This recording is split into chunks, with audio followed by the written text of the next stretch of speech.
guys, just wanted to do a quick video if I can, you know. This time on the grasshopper, on the Heuschrecke that I'm building, and I will say that I've been finding more and more problems as I go along.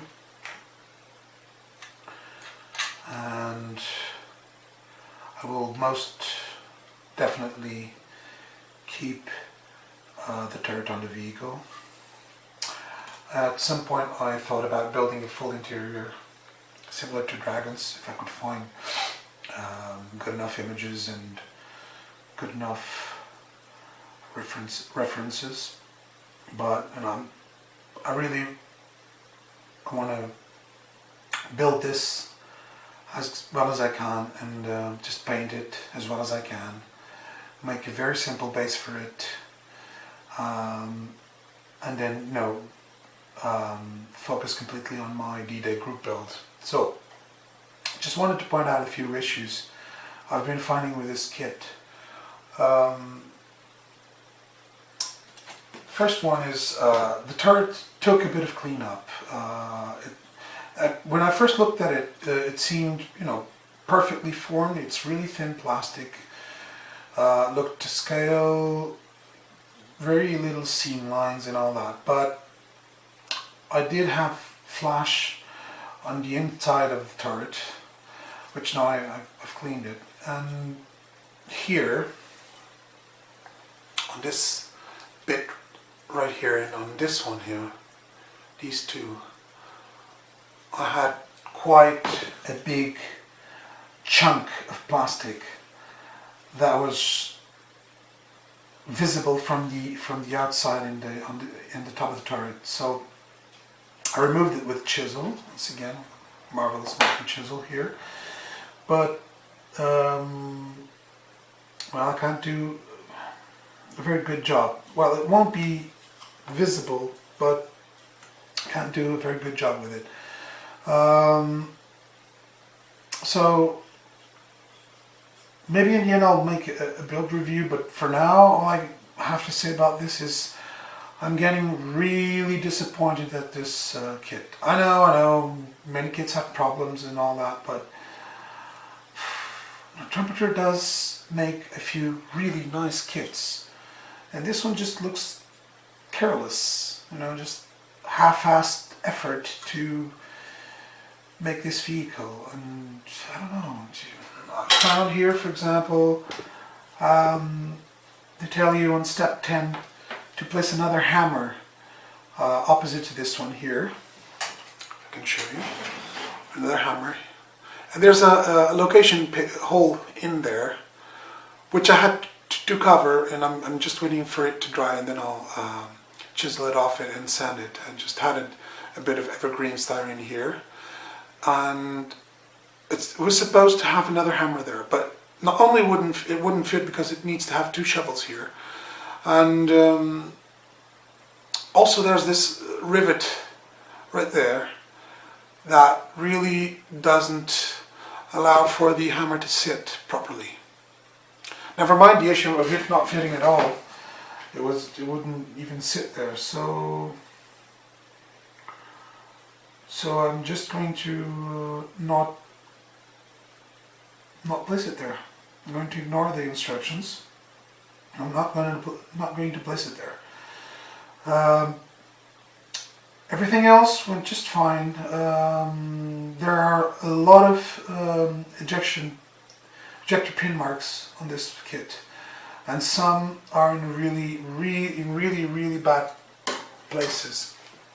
And I've just cut this piece of the sprue, and I was a bit shocked when I looked at it, because this is the inside of the turret. Turret will go in just like this.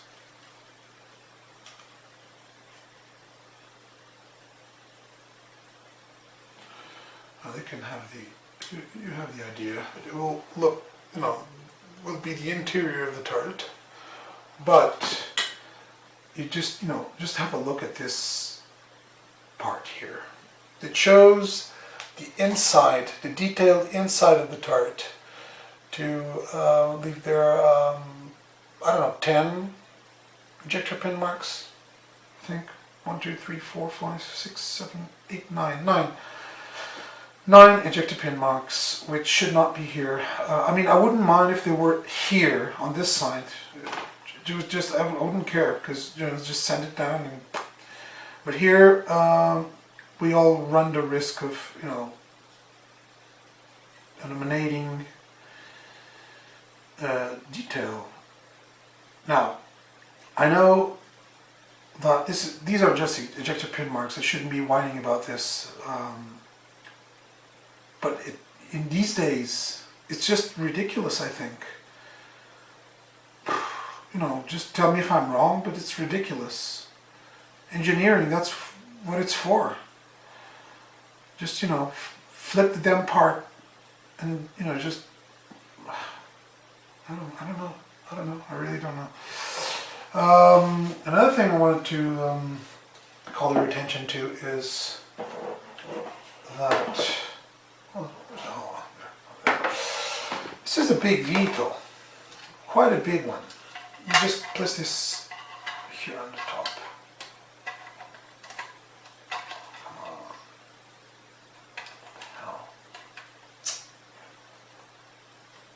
Oh, come on. Okay. And I'm going to place Tiger one here next to it. Now, don't mind the Tiger one. It's one of my very first builds, and as you can see, it's not that small. I mean, the Tiger one's a big tank. This was big. This was really big. This was a really big vehicle. I mean, it's based on the Panzer IV. Oh, maybe I should just show you the Panzer IV based chassis vehicle. This is also another old build, crappy one too. Trumpeter's Dicker Max. Also Panzer IV vehicle, but it's even smaller than this vehicle, the Grasshopper. The reason for that, I think, is according to what I've read, this chassis was extended. They made it bigger, probably to carry more ammunition for the gun. But it's just big. It's really big. When I bought it, I really didn't have a clue of how big this was. Well, it would be. I'm just... Wow, this is big. This is big. And once again, the Dicker Max I made from Trumpeter did not have as many ejector pin mark issues as this one. It's not a big deal. I know it's not a big deal, but it's kind of it's pointless. What are you? I mean, you're like making thousands of dollars worth of molds to make a mistake like this? Really? Okay. Okay, guys. That's it. I think almost finished with the upper hull. When I finish the upper hull, I'll upload some new photographs of this part of the build. I'm going to start filling these ejector pin marks, sending them down, and this is going to set me back a few hours while I wait for this to dry. And maybe I could, send a mold on, but no, I wouldn't be able to do that.